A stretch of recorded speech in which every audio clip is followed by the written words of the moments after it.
할렐루야, 감사합니다.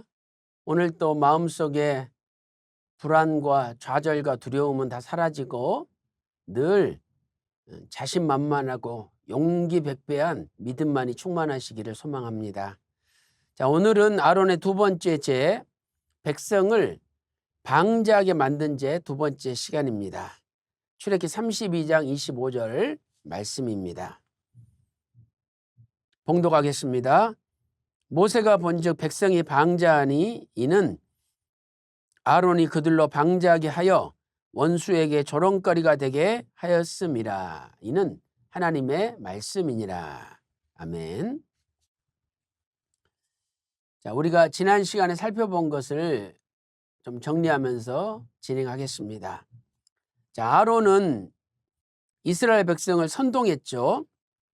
금송아지를 만들게 하고 방자하게 만들었습니다. 이에 대하여 하나님께서 진노하셨죠. 출애굽기 32장 25절 말씀 보세요. 모세가 본즉 백성이 방자하니, 자, 그 이유는 무엇입니까? 아론이 그들로 방자하게 하였다라고 말씀하고 있습니다. 첫째로 하나님께서는 모세 한 사람만 데리고 다시 시작하겠다라고 선포하셨죠. 출애굽기 32장 10절 말씀 보세요. 그런즉 나대로 하게 하라. 내가 그들에게 진노하여 그들을 진멸하고 너로 큰 나라가 되게 하리라. 이때 모세는 하나님 여기까지 데리고 와서 다 진멸시키면 세상 사람들이 뭐라고 하겠습니까? 그래서 용서해 달라고 또 기도를 올렸죠. 두 번째, 모세는 십계명이 기록된 돌판을 던져서 깨뜨렸습니다. 출애굽기 32장 15절 16절 말씀 보세요. 모세가 돌이켜 산에서 내려오는데 증거의 두 판이 그 손에 있었죠. 근데 그 판은 하나님이 만드신 것이고 하나님이 쓰셔서 판에 새기신 것이라고 말씀하고 있습니다. 출애굽기 32장 19절에 모세는 이스라엘 백성들이 송아지와 그 춤추는 것을 보고 대노하여 손에서 그 판들을 산 아래로 던져 깨뜨렸죠. 자, 이 깨트린이라 히브리어 샤바르의 피엘 강조형이 사용되었습니다. 이것은 산산이 부서지다. 그러니까 아주 산산이 깨뜨려 버린 거죠. 그래서 어떤 분은 이렇게 십계명 돌판이 두꺼운 이게 판으로 이야기하는 분들도 있습니다. 그러나 이렇게 두꺼운 판이라면 산에 던져서 산산이 부서질 수가 없죠. 그래서 우리는 이 십계명 이 판은 아주 얇은 판이었다는 것을 우리가 알 수가 있는 거죠. 큰 세 번째로 모세는 금송아지 우상을 불살라 버렸습니다. 그리고 가루로 만들어서 백성에게 마시게 하였던 것이죠. 출애굽기 32장 20절 말씀 보세요. 모세가 그들의 만든 송아지를 가져 불살라 부수어 가루를 만들어 물에 뿌려서 이스라엘 자손에게 마시게 했습니다. 출애굽기 32장 20절에 기록되어 있습니다. 자, 왜 이렇게 했을까요? 자, 이것은 율법에 근거를 두고 있죠.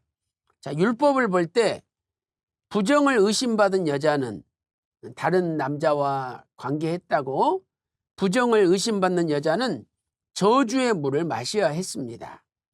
자, 민수기 5장 17절 보세요.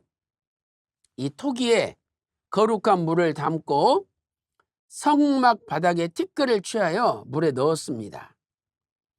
그리고 민수기 5장 23절 24절 말씀 보니까 제사장이 만약에 부정을 행하였을 때 저주를 받는다는 그 저주의 말을 두루마리에 써서 그 글자를 그 물에 쓴 물에 빨아 넣었습니다. 그리고 의심받은 여자로 하여금 그 저주가 되게 하는 쓴물을 마시게 했던 것이죠. 이러한 율법의 근거를 가지고 이스라엘 백성들이 우상 숭배 죄를 지었으니까 그 우상 숭배한 금송아지 가루로 물에 풀어가지고 그것을 마시게 한 겁니다. 자, 이것은 이스라엘 백성이 영적 간음을 행하였으므로 저주가 되게 하는 쓴 물을 마시도록 한 거죠. 구약의 율법은 육적 간음을 의심받았을 때에 그 저주의 쓴 물을 마셨지만 이스라엘 백성들은 지금 영적인 간음을 행하였으므로, 물론 여기에도 그 의식 가운데 봤을 때 육적 간음이 포함되어 있죠. 그래서 영육 간의 간음을 행하였으므로 저주가 되게 하는 쓴물을 마시도록 했던 겁니다. 그리고 나서 여호와의 편에 있는 자는 내게로 나오라 그랬더니 유다 지파가 나왔습니다. 레위 지파가 나왔습니다. 그래서 네 번째 레위 지파를 통해서 3,000명을 죽이게 하셨습니다. 출애굽기 32장 27절 28절 보세요. 모세가 그들에게 이르되 이스라엘의 하나님 여호와께서 이같이 말씀하시기를 너희는 각각 허리에 칼을 차고 진 이문에서 저문까지 왕래하며 각 사람이 그 형제를, 각 사람이 그 친구를, 또 각 사람이 그 이웃을 도륙하라 하셨느니라. 레위 자손이 모세의 말대로 행하며 그날의 백성 중에 3,000명가량이 죽임 바 되었던 것입니다. 이렇게 여호와의 편에 있는 자는 누구든지 내게로 나오라 할 때 레위 자손이 나왔으므로 레위 자손은 이 일로 헌신하였다는 하나님의 칭찬을 받고 후에 제사장 지파가 되었던 것이죠. 자, 출애굽기 32장 29절 말씀 보세요. 모세가 이르되 각 사람이 그 아들과 그 형제를 쳤으니 오늘날 여호와께 헌신하게 되었느니라. 그가 오늘날 너희에게 복을 내리시리라. 그래서 우리는 하나님 앞에 헌신하는 자에게는 반드시 하나님의 복이 임한다는 사실을 알 수가 있습니다. 다섯 번째로 하나님께서 아론을 죽이려고 하셨으나 모세의 중보 기도로 아론은 겨우 생명을 구제받을 수 있었습니다. 자, 신명기 9장 20절 말씀 보세요. 여호와께서 또 아론에게 진노하사 그를 멸하려 하셨으므로, 하나님 분명히 아론을 죽이려고 했죠.